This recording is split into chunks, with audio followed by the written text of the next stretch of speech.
Here's another example of focus stacking. The only issue is somehow, and I think the sun went behind a cloud, somehow here's exposure number 1 where I focused right here.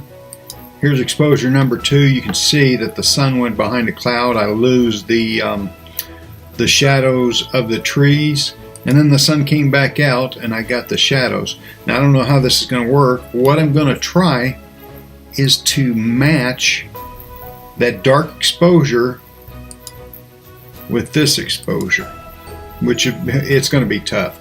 So I'm just going to crank it up, and then I'm going to go back and forth. Didn't do too bad.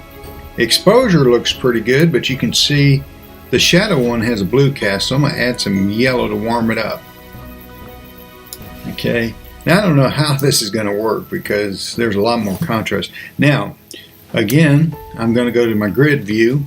I'm going to take all 3 of those images and edit them in Photoshop. So I'm going to go to Edit In, and then I'm going to open them as layers in Photoshop. And this will take a second for Photoshop to open these, especially since I didn't have Photoshop running in the background. It has to start Photoshop first, and here they come. Now I've not done one where the exposure was off like that, so I'm curious to see how this is going to work. Okay, all 3 images are over here in my layers panel. I'm going to highlight all 3 of them, go to edit. First thing I'm going to do is auto align. And if you saw my last video, you know that when you focus in different areas, sometimes you get a little zoom. Okay, they're aligned, and I shot these on a tripod. And then I'm going to go back to edit, and I'm going to go to auto blend layers. I'm going to use this one here and say okay. I let Photoshop do all the work for me. And it's still crunching numbers. Then here in just a little bit I'll save it. I'll flatten the image and save it back into Lightroom. And Photoshop and Lightroom talk to each other. You can see the different masks that it made. Now I'm going to go to flatten image, and then Command S to save it. Down here it's telling me it's saving it. Command W to delete it, and I'm going to close Quit Photoshop. Now when I go back into Lightroom, I have 4 photos. The one that's highlighted is the one I just brought in. How do I know? It's an edited PSD. So normally what I do is I leave that one and I grab the other 3 and I put them in group them into a stack. There we go. Now let's open this one. Let's zoom in. Problem. Look right there. My shadows disappear. So that's not going to work. I mean, right away we can see if I zoom in, if I zoom into this one, see, it's got this weird, the shadows are halfway through the picture. So what I'm going to do, instead of doing that, I'm going to open this back up. I don't like that photo, so I'm going to go to grid mode. I'm going to delete this image. Then I'm going to delete the middle image. Okay, now what I'm going to do is I've got the 2. Let me get rid of those 2. I've got the 2 images. Let me zoom out. This one that I focused in the foreground, and this one that I focused in the background. Now let's zoom in just to this stick right here. Let's get in just, that's too close. Let's go to 3:1. Okay, that's still a little close. 2:1 maybe. Okay. So that's the foreground focus, and you can see how blurry it is there. So let's go to this one and go clear to the back of the picture. You can see it's getting blurry there, but if I choose this one, it's clear there. So let's just send 2 photos. I'm gonna zoom out. I'm going to select both photos. Oops, I stacked them. Both photos, and then I'm going to edit in Photoshop, open in layers in Photoshop. I shouldn't have closed Photoshop. And it's opening those images. And we're going to do the same process.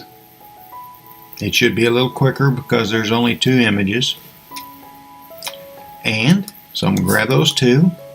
I'm going to go to edit. I'm going to auto align first. Again, I'm letting Photoshop do all the work for me. I'm going to go back to edit and I'm going to auto blend. Okay, what auto blend does is uses the best focus of each image. So when it comes up here, your mask will show, and you see this little white line. That's normal when there's a little, the image is off a little. Even though I shot it on a tripod, sometimes what happens is when you focus in one area and then go focus in another area, there's a little zooming going on. Okay, so now let's flatten this image, save this image. It's saving. I hit Command S for save, Command W on a Mac to close it, and this time I'm not going to quit in case we do something else. Going to open Lightroom and go back to my grid view. That's my photo that I just brought in. How do I know? If I hover over it, you can see it says Edit PSD. If I go to my other one, it's just a DNG. Now what I need to do is stack all of these. So I'm going to highlight the 3 of them and then stack into group. Now my edited photo is on top. Let's look at it this time. Well, we got our shadows this time. Let's look at our foreground.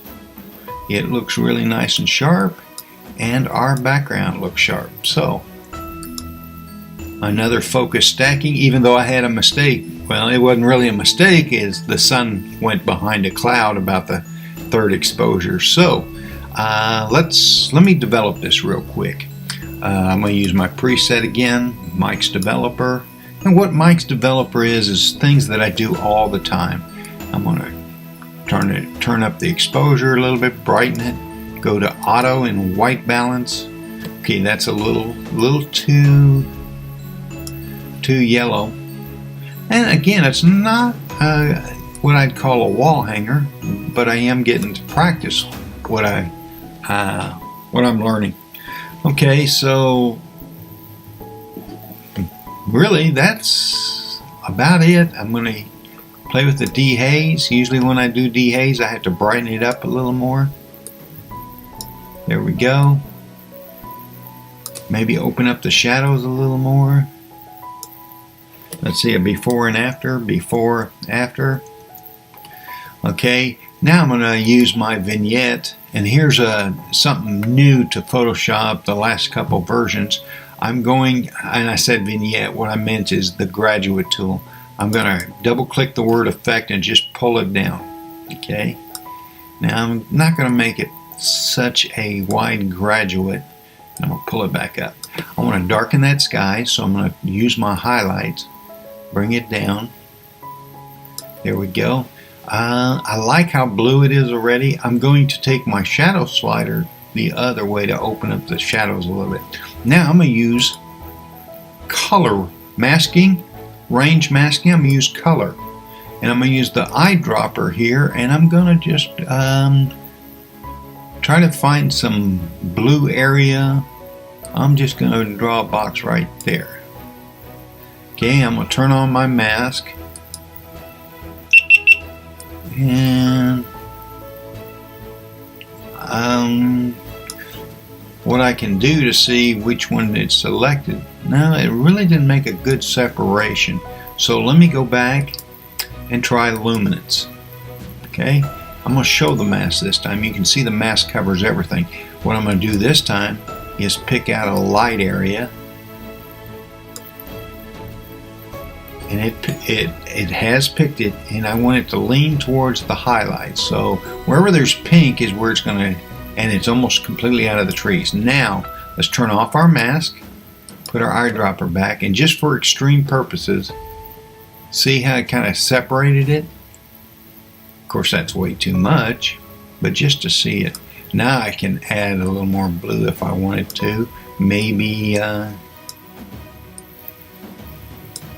add a little dehaze and saturation. Okay, now I've got bluer skies that was not normally there, and it's a little, I don't know, it's a little overdone here. So I'm going to take some of the highlights out, maybe some of the blue out, maybe lighten it a little too much. There we go. Okay, let's see a before and after here. Before, after, before, after. Now I'm going to add a little post vignette to it. Let's see. I'm going to darken first. Take off my my feather. And really, I'm not going to take the roundness out too much. In fact, I might pull this one back a little bit. There we go. Maybe something like that. Take the feather out. And then I'm going to lighten the whole thing, or lighten the vignette part of it. A vignette should not be noticeable. Okay, and let me get off that. And really, that's all I would do to that image. Let's pull that. Now see, you can go back. I'm going to pull that graduate tool up a little bit. Get a smoother transition is what I'm looking for. And then overall, looks like my whites are a little burned out, so I'm going to pull that back. Okay, so let's see a before and after. That's the after, before, after, before, after. And that's how I would post-process that image.